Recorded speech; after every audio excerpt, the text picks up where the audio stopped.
Bismillahirrahmanirrahim. Assalamualaikum warahmatullahi wabarakatuh. Perkenalkan, nama saya Yuna Iqbar Zaidan. Saya dari program studi Sistem Informasi dengan NIM 0901062215. Pada kesempatan kali ini saya akan menjelaskan mengenai Liberty Alliance dan juga tafsir surah Al-Baqarah ayat 164 sampai 169 berdasarkan tafsir Ibnu Katsir. Langsung saja kita mulai pada presentasi.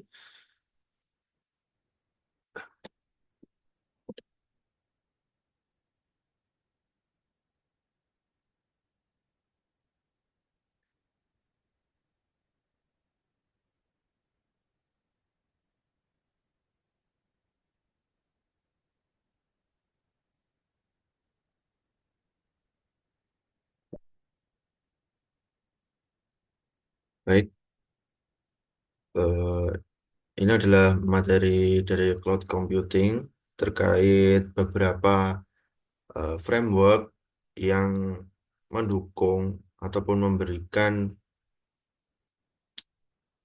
aturan terkait penggunaan cloud computing pada suatu organisasi atau perusahaan.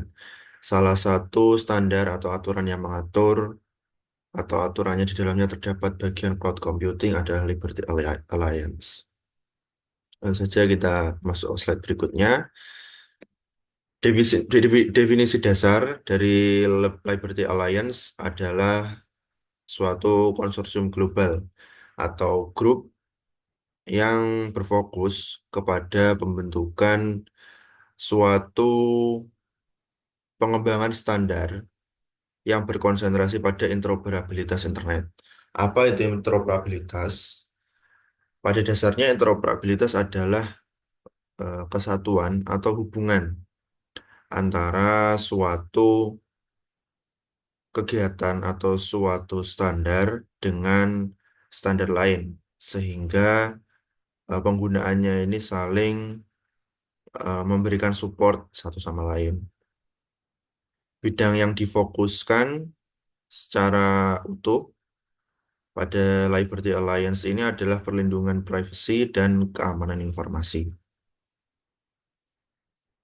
Selanjutnya terkait tujuan dari Liberty Alliance ini ada 4 tujuan utama. Yang pertama adalah meningkatkan keamanan dengan cara memberikan solusi untuk mengolah identitas dengan aman. Selanjutnya adalah interoperabilitas yang sudah saya jelaskan tadi untuk memastikan sistem identitas dapat berfungsi di berbagai platform dan layanan.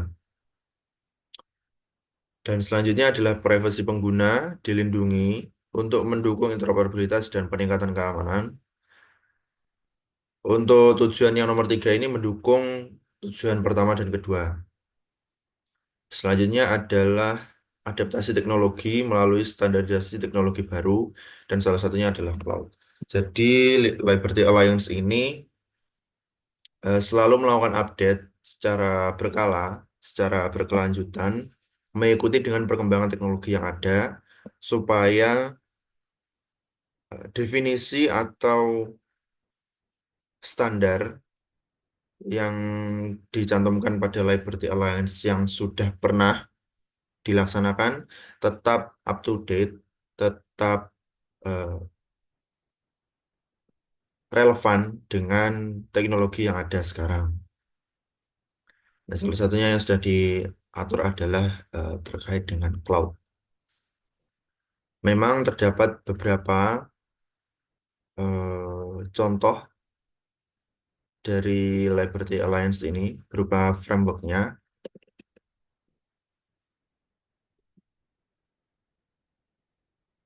Mohon izin sebentar.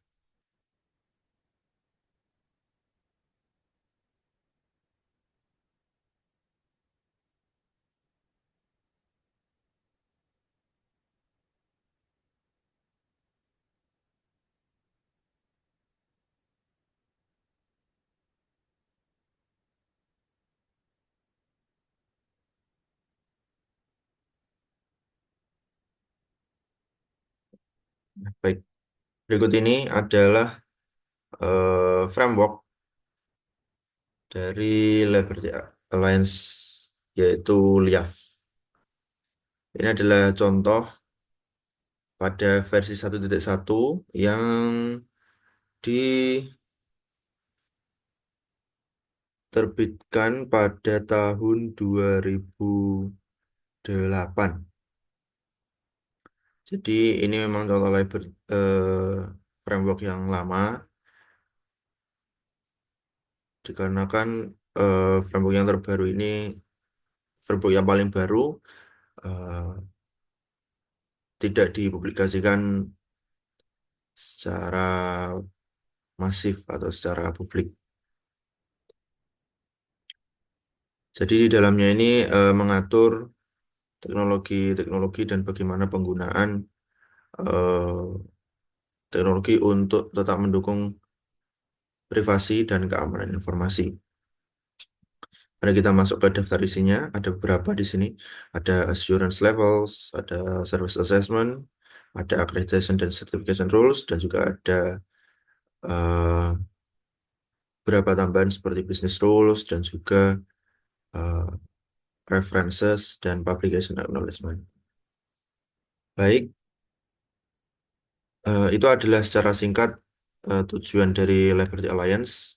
Dan dengan saya sudah menyampaikan bentuk dari apa yang diterbitkan, standar apa yang diterbitkan Liberty Alliance, ini menunjukkan kita pada LIAF yang sudah saya presentasikan tadi. LIAF ini adalah singkatan dari Liberty Identity Assurance Framework, atau framework yang diterbitkan oleh Liberty Alliance. Bentuknya adalah suatu kerangka kerja yang mendukung tujuan utama dari Liberty Alliance, yaitu mengukur dan mengelola risiko dalam identitas digital. Dan komponen utamanya seperti yang sudah saya sampaikan tadi, yang pertama ada assurance level kriteria, ada service assessment kriteria, ada accreditation rules, dan ada certification rules. Beberapa tambahannya ada seperti business rules dan juga publication acknowledgement dan juga references. Dan juga ada glossary untuk memberikan pengertian terkait kata-kata teknis atau istilah teknis yang digunakan dalam framework tersebut. Sekian presentasi dari saya, dan saya lanjutkan untuk tafsir Quran Surah Al-Baqarah ayat 164 sampai 169. Baik.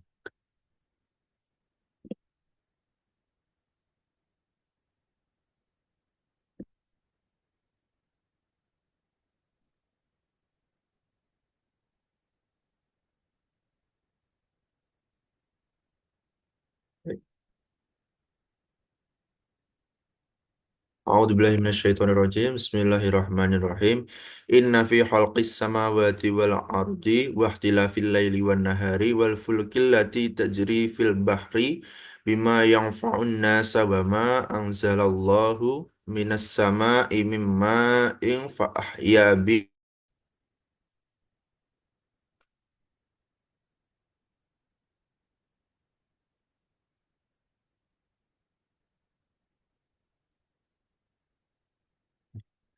Mohon izin untuk saya ulangi. A'udzubillahi minasyaitonirrajim. Bismillahirrahmanirrahim. Inna fi khalqis samawati wal ardi wa ikhtilafil laili wan nahari wal fulkil lati tajri fil bahri bima yanfa'un nas wa ma anzalallahu minas samaa'i mim ma'in fa ahya bihil arda ba'da mautiha wa bassa fiha min kulli dabbati wa tajri fil riyahi washabil musakhkhari bainas sama'i wal ardi la ayatil liqaumi ya'qilun. Yang artinya, sesungguhnya pada penciptaan langit dan bumi, pergantian malam dan siang, kapal yang berlayar di laut dengan muatan yang bermanfaat bagi manusia, apa yang diturunkan Allah dari langit berupa air, lalu dengan itu dihidupkannya bumi setelah mati atau kering, dan dia tebarkan di dalamnya bermacam-macam binatang, dan perkisaran angin dan awan yang dikendalikan antara langit dan bumi.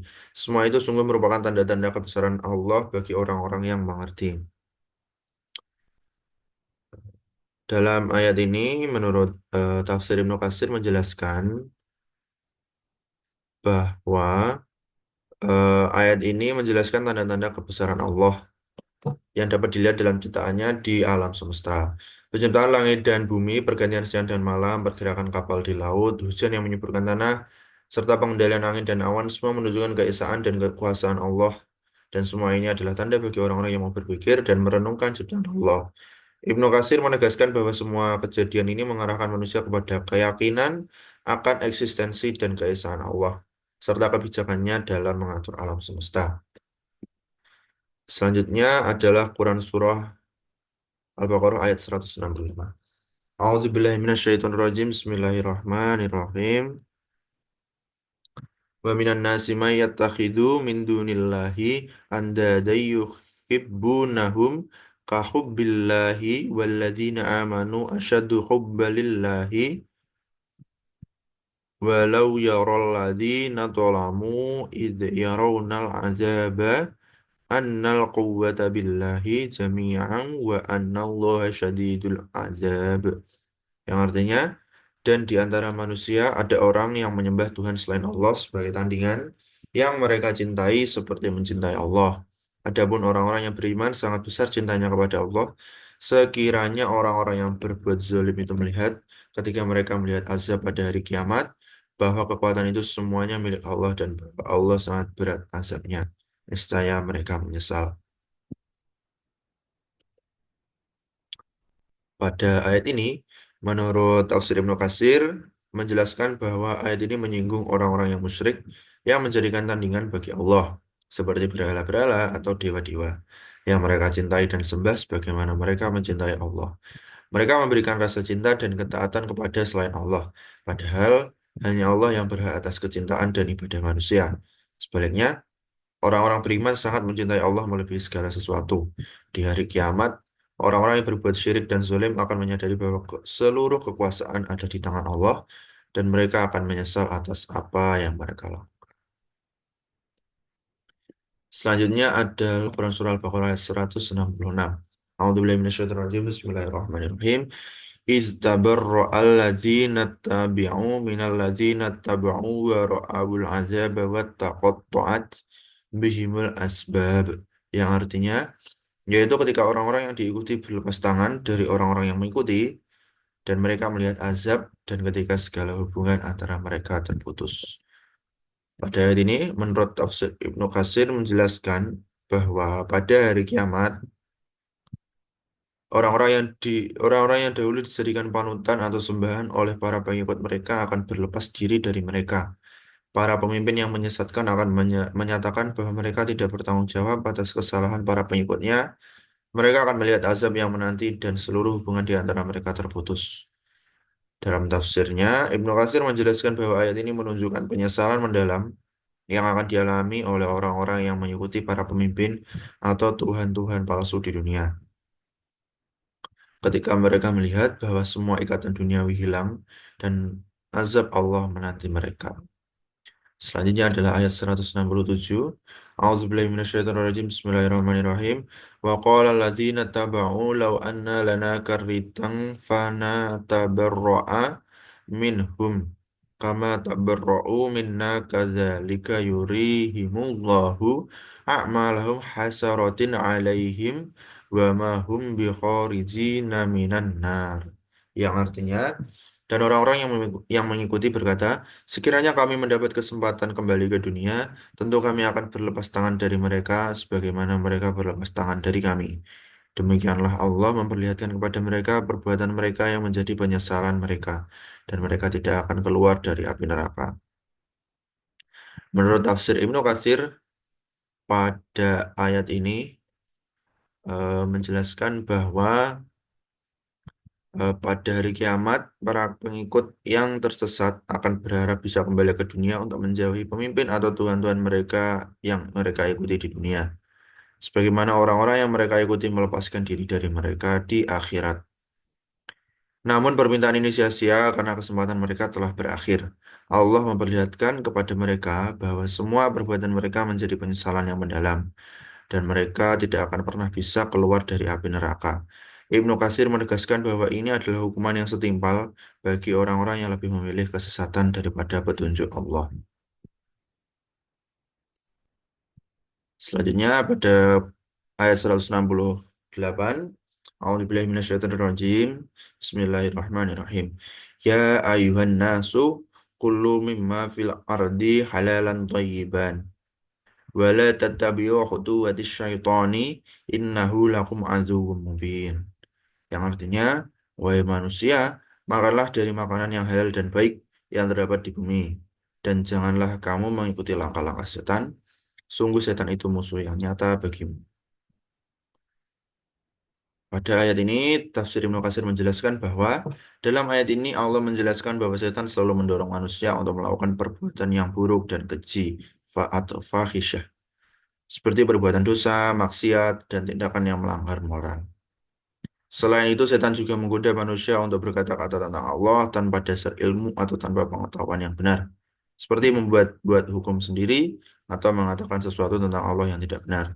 Ibnu Katsir menekankan bahwa setan adalah sumber segala keburukan yang menggiring manusia untuk menyimpang dari kebenaran, termasuk mengajak manusia kepada kesyirikan dan penyimpangan dalam beragama.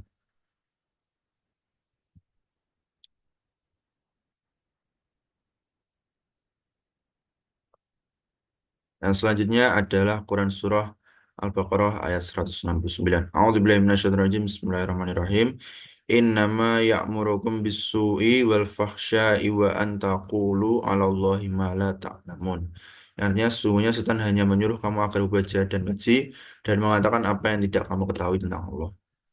Yang artinya pada tafsir Ibnu Katsir, Allah memerintahkan manusia untuk memakan makanan yang halal dan baik atau thayyib yang disediakannya di bumi. Halal merujuk pada kehalalan dalam hukum syariat, sementara thayyib menunjukkan kebaikan dari segi kesehatan dan kebaikan moral.